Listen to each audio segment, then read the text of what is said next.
Now, the Ghana Police Service has promised strict sanctions against 46 of its personnel recalled from the UN mission in South Sudan if allegations of sexual exploitation against them are proven.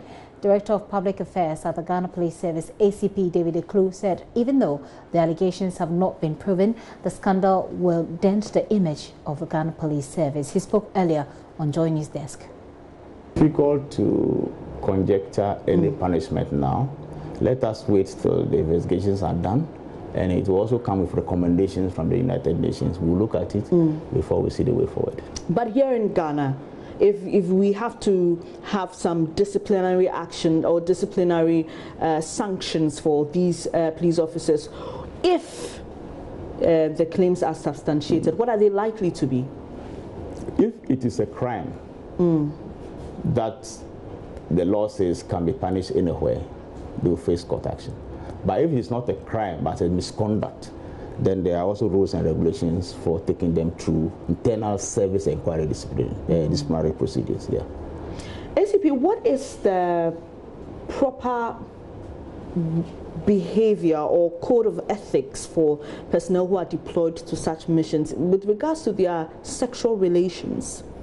Yes, before you are deployed for a UN peacekeeping missions, you are taken through pre-deployment training, which is done here internationally. And then when you get to the mission ground, you're also taken through another level of training. One, you have to respect the customs and traditions of the host people of the host country. You have to treat them with courtesy, and you must avoid any sexual relations with the locals.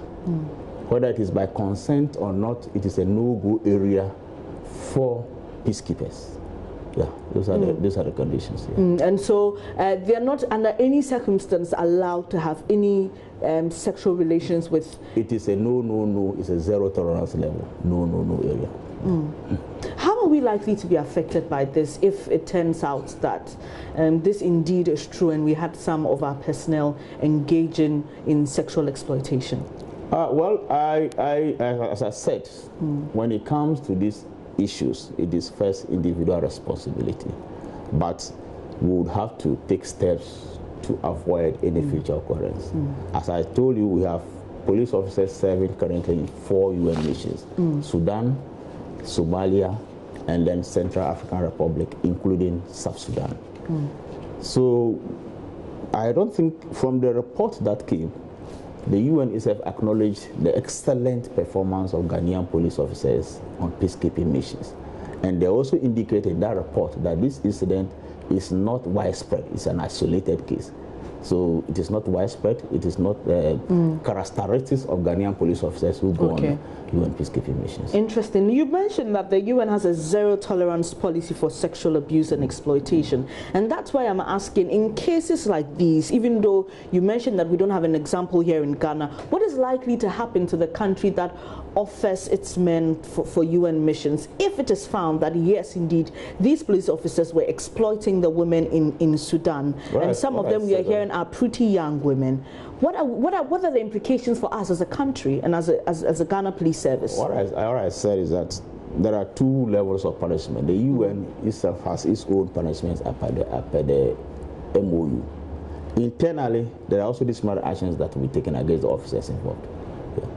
Are we, for example, is the UN likely to say we won't accept any troops from Ghana again because of this if it's found out that is true? I cannot speak for the UN. These are arrangements between the states and then the United Nations. But you have a certain agreement, there are certain legal frameworks within which you work. Which just help us understand in terms of such breaches. It is not prudent now to start conjecturing until they finish the investigations before we know hotline action.